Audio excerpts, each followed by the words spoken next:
வையகம் வாழ்க, வையகம் வாழ்க வளமுடன். குரு வாழ்க, குருவே துணை.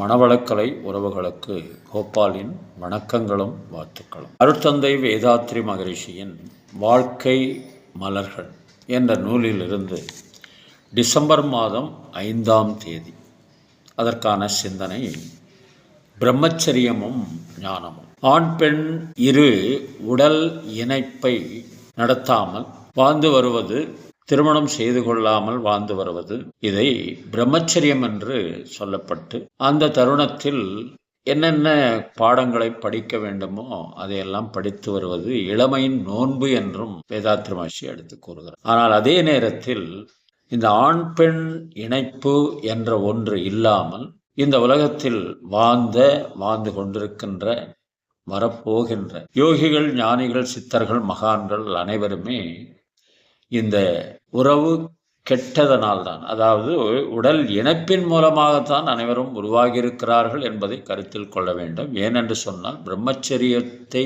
கடைபிடிப்பவர்களால் தான் ஆன்மீகத்தில் உயர்வான நிலைக்கு வர முடியும் என்று அந்த காலத்தில் சொல்லியிருக்கிறார். அப்படியெல்லாம் ஒன்றும் இல்லை. நமக்கு முன்னுதாரணமாக ராமகிருஷ்ண பரமஹம்சர், ராமலிங்க சுவாமிகள், இவர்கள் எல்லாருமே பார்த்தீங்கன்னா இல்லறம் மேற்கொண்டு அதன் பிறகு துறவரம் மேற்கொண்டவர்கள். அதேபோல் நம்முடைய அருட்தந்தை வேதாத்ரி மகரிஷியும் இல்லறத்தில் இருந்துதான் துறவரத்தை மேற்கொண்டார்கள் என்று சொல்வார்.